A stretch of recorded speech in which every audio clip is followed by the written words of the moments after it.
Arthur Schopenhauer once said, "Sexual passion is the cause of wars and the end of philosophy."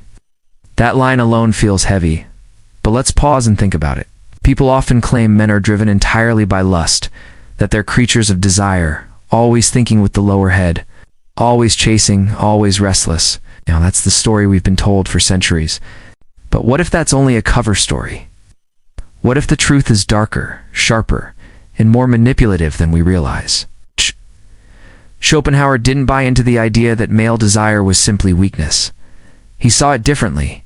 He saw it as a trap set by nature itself. In his view, desire isn't about love or joy or even pleasure. It's about the will to life, the hidden force inside every living thing that pushes us to survive, to reproduce, to keep the cycle going.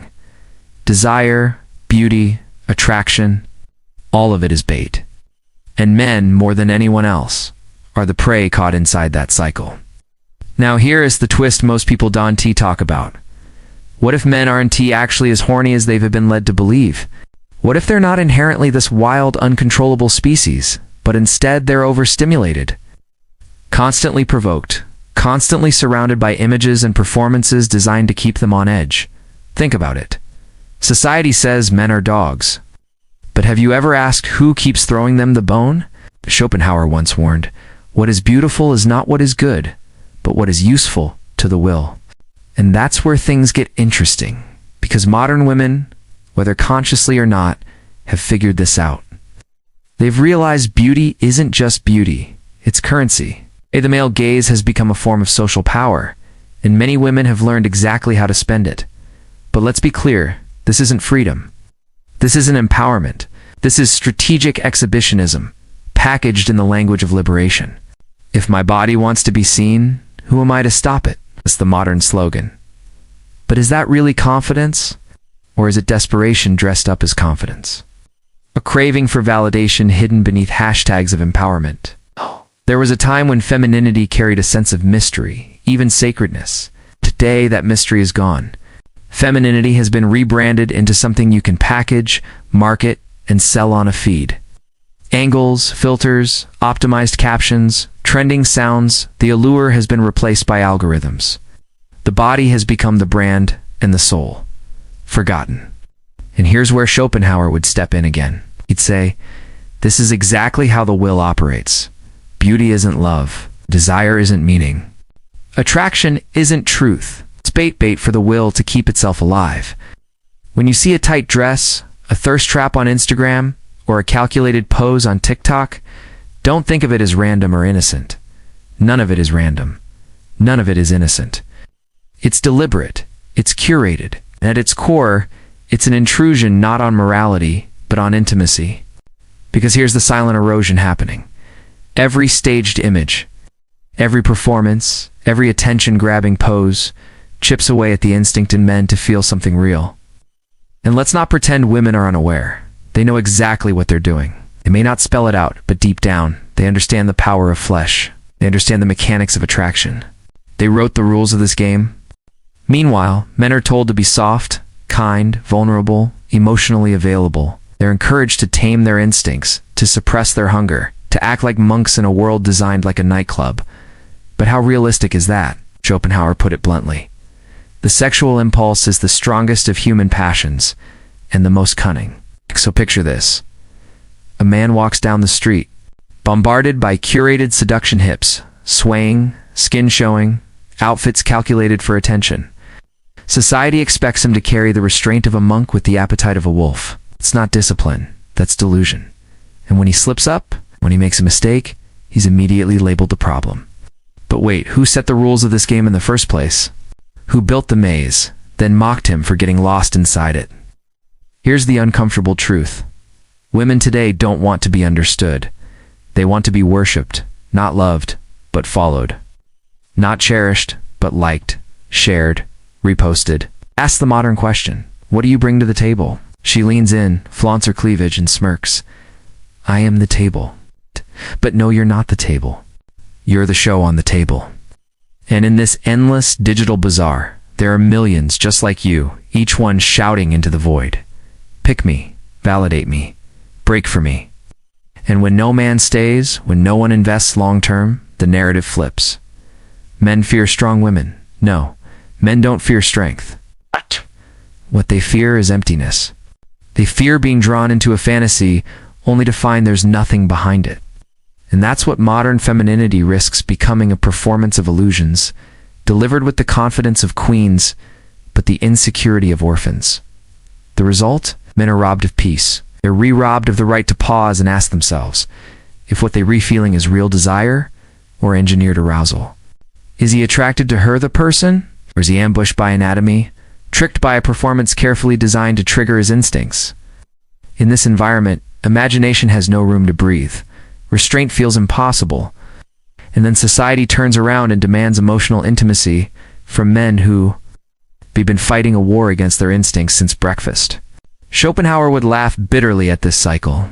He wrote that the will deceives us first. It drives us into desire, then abandons us in suffering. In today's culture, that cycle has been weaponized. Women keep men aroused and then scold them for not being soft. They bait the beast and then shame it for howling. They lure, then punish. Provoke, then condemn. And here's the cruelest twist. Women use male biology like chess pieces. When men lose, women call it proof of inferiority. But wasn't the board rigged from the start? Now, the irony is striking. Many women demand to be treated like something sacred, yet they approach men with the same tired poses, the same lips, the same filters. Loyalty is expected, but loyalty is mocked. Connection is desired, but visibility is sold to the highest bidder. Depth is demanded, but the surface is all that's offered. And men, they're not running from women. They're starving for authenticity, starving for the version of femininity that can't be posted, can't be filtered, can't be commodified. But when men look, it's weakness. When they touch, it's predatory. When they walk away, it's immaturity. What point do we admit the performance itself set these traps? So let's be honest. Men see the game. They see the cycle. And many are choosing silence over shame. Schopenhauer warned that human connection was always tainted by illusion. He believed beauty wasn't divine. It was diabolical. A mask worn by nature itself to trick us into bondage, to keep us serving the will to life. And when you look around today, you can see that mask everywhere. Modern femininity has turned illusion into a lifestyle. It's been industrialized, monetized, ritualized. It's not just a cultural shift, it's a full-blown economy of attention. And the cost? A generation of men who no longer know if what they feel is instinct or manipulation. Women say they want intimacy. But what they actually project is exposure. Expose, it isn't a photo, it isn't a pose, it isn't a viral moment. True intimacy lives in the space between exposure and essence. The part of you that doesn't want to be seen, but dares to be known. That space has been erased. Because before a man even has a chance to discover your mind, your body has already shouted at him, demanded his attention, hijacked his instincts. You've turned yourself into a megaphone of arousal and then punished him for hearing it. This is why so many men are retreating. You've transformed them into voyeurs, then asked why they don't stay. You've turned your skin into currency, then complained when no one invests in your soul. You've made vulnerability a trap, and then cried betrayal when no one takes the bait. And here's the real tragedy. It's not just your loss, it's ours. Every time a woman throws her body onto the front lines of attention, she robs a man of something sacred. She robs him of his chance to rediscover masculinity in its purest form. She robs him of the silence needed to listen to his own heart. She robs him of the fragile, sacred space where love not lust could grow. Not love of curves, but love of character. Not attraction to skin, but connection to soul. But that chance rarely arrives, because before sincerity can even enter the room, the performance has already stolen the spotlight. The seduction has shouted louder than the substance. And then women wonder why men ghost, why they disconnect, why they won't commit. The truth is simple. How could they? Every signal is scrambled, every instinct hijacked, every genuine feeling assaulted by a constant barrage of performance. Schopenhauer said the will uses illusion to propagate suffering. And today, every swipe, every scroll, every selfie is another flash of that same illusion. Men don't hate women. They're not angry at femininity itself. They're disoriented. Because women have stopped revealing who they are and started projecting who they want to be seen as. It's not authenticity, it's theater. And yet the expectation remains. Treat the fantasy like a future. Treat the costume like a crown. Treat the illusion like it's sacred. But here's the contradiction: you can't play both roles. You can't demand to be both victim and vixen. You can't bait a man's biology and then shame him for responding. You can't cry for commitment while dancing in chaos. And so, the same question keeps surfacing. Why are men broken? Why don't they open up? Why don't they trust? The answer is painful. Because every time men open up, their vulnerability is weaponized against them. Their tears become tools. Their honesty becomes leverage. Their weakness becomes proof of unworthiness. So men adapt. Quietly, slowly, painfully. They retreat. They restrain. They learn to replace reality with release. They discover that fantasy is safer than fallout, that a glowing screen is gentler than a scornful glare. But here's what women don't realize. Even with all this retreat, men still want love. They still want to protect, to provide, to rise for something real. But the space for that is gone, because women today aren't looking for protectors. They're looking for audiences. Not a partner for the soul, but applause for the ego. And so men disappear, not physically, but spiritually. They sit beside you, but they're not with you. They look at you, but they don't really see you. Touch, but they don't trust. And the saddest part, most women don't even notice. Because they're too busy capturing the angle, posting the illusion, feeding the algorithm. While they chase dopamine in digital hearts, men walk away first emotionally, then spiritually, and eventually entirely. And then comes the inevitable question, asked with tears, rage, and disbelief. Where did all the good men go? The answer is bitter. They were here. They stood in front of you. They tried. They gave. They bent themselves into shapes you demanded, only to realize you never wanted a man. You wanted a mirror. It's not revelation, but reflection. Not witness, but worship. Not a partner, but an audience. And now we live in a culture where femininity is loud, masculinity is silent, seduction is weaponized, sincerity is extinct, and love dies under the crushing weight of constant exposure. But is there a way back? Schopenhauer would likely scoff at the idea. He'd argue the will always finds a way to deceive. But if there's even a slim chance, it won't be an easy road. It'll be brutal, because it requires women to do something deeply uncomfortable, to stop hiding behind their skin and start revealing their substance, to step away from illusion and step into essence. That shift won't come from filters. It won't come from trends. It begins with truth. Because here's the paradox. When you stop baiting a man's instincts, you give him a chance to actually feel yours. When you stop demanding attention, you create space for intimacy. And intimacy requires more than body. It requires soul. It requires depth. And depth is the one thing that cannot be faked. If this truth unsettles you, good. If it stirs anger or shame or defensiveness, don't run from it. Sit with it. Because maybe, just maybe, that discomfort is the first step back toward what we've lost. Schopenhauer believed illusion was the root of suffering. If he's right, then tearing away that illusion isn't cruelty, it's cleansing. It's not about shaming women. It's about liberating both men and women from the trap. Because men don't just need sex, they need truth. Women, too, need truth. And if we ever want to rebuild anything worth keeping, it has to start there. Not with filters, not with performance, but with raw, inconvenient, unedited truth. So let's talk about truth, the kind that burns away illusions, because that's where healing begins. Right now, we live in a culture where every scroll is a parade of performances. Bodies turned into billboards. Desire turned into a business model. Attention auctioned to the highest bidder. And somewhere in the middle of all that noise, love is suffocating. Men feel it. Women feel it. But no one wants to admit it.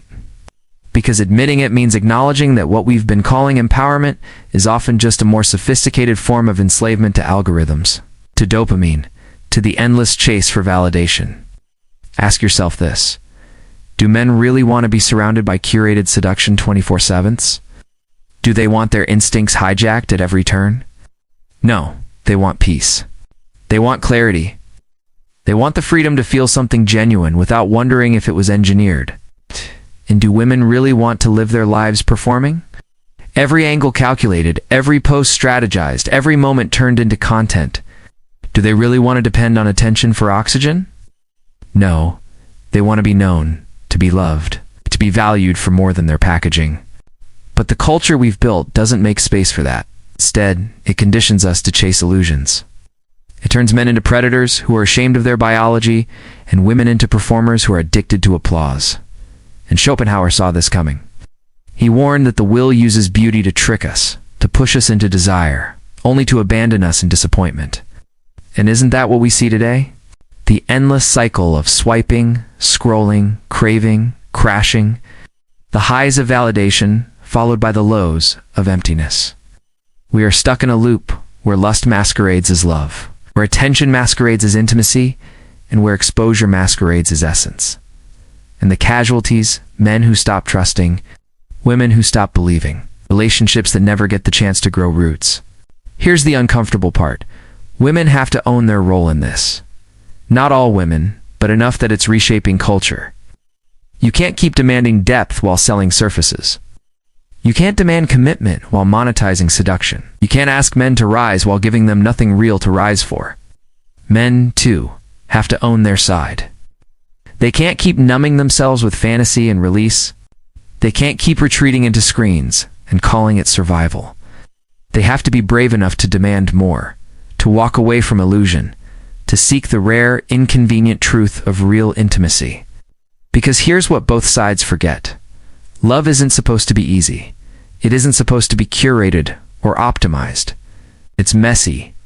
It's inconvenient. It's full of vulnerability, risk, and pain. But it's also the only thing worth building. And that requires women to strip away the performance and men to step out of hiding. It requires both to risk being seen, not as objects, not as projections, but as people. Think about it. When was the last time you experienced someone who didn't perform for you? Someone who wasn't trying to impress, seduce, or manipulate, but simply was. That's intimacy. That's where real connection begins. But in today's culture, that moment is almost extinct. Because before you get to see someone's mind, their body has already spoken. Before you hear their truth, their performance has drowned it out, and so men learn to distrust what they see. Women learn to depend on what they show, and the cycle spins faster. It's not sustainable. At some point, the illusion collapses. And when it does, many will look around and realize they never really loved or were loved. They were just entertained. That's the tragedy. But also the opportunity, because collapse creates space for rebuilding. So what does rebuilding look like? It looks like women stepping away from the trap of constant exposure and rediscovering the power of essence. It looks like men refusing to settle for performance and holding out for substance. It looks like both choosing depth over dopamine, even when it's hard. It means saying no to the easy high of attention and yes to the slow burn of intimacy. It means women resisting the urge to bait and men resisting the urge to numb. It means reclaiming imagination, reclaiming mystery. Reclaiming the sacred space where desire can coexist with love instead of smothering it. And that will hurt, because illusions are addictive. They feel good in the moment. But if Schopenhauer was right, the only path out of suffering is to see through them. To tear them down, to face the emptiness underneath, then fill it with something real. So, women, stop turning yourselves into billboards. Stop asking why men don't stay when all you've given them is a performance. Start showing your soul, not just your skin. And men, stop hiding behind screens. Stop retreating into silence. Start demanding truth, even if it means walking away from illusion. Because here's the truth that no one wants to say out loud. Men and women actually want the same thing. They want love. They want intimacy. They want to be known and cherished. But they are trapped in a system that teaches them to play games instead of telling the truth. And the only way out is brutal honesty. The kind that strips away illusions and exposes the raw, unfiltered self. Yes, it's scary. Yes, it's uncomfortable. But depth always is. Depth is the only thing you can't fake. So if any of this has cracked something open in you, even one illusion has been peeled away on T-Run, let it burn. Share it. Talk about it. Use it not to shame, but to cleanse. 'Cause, in the end, men don't just need sex. Women don't just need attention. What we all need, what we're starving for, is truth. And if there's any hope of rebuilding love, intimacy, or connection, it begins right there. With truth. Not the kind you filter. Not the kind you perform. The kind you risk everything to speak. The kind that doesn't chase applause, but dares to be real. Because the moment we choose truth over illusion, depth over surface, essence over exposure, that's the moment love has a chance to live again. And maybe, just maybe, that's the one thing worth fighting for.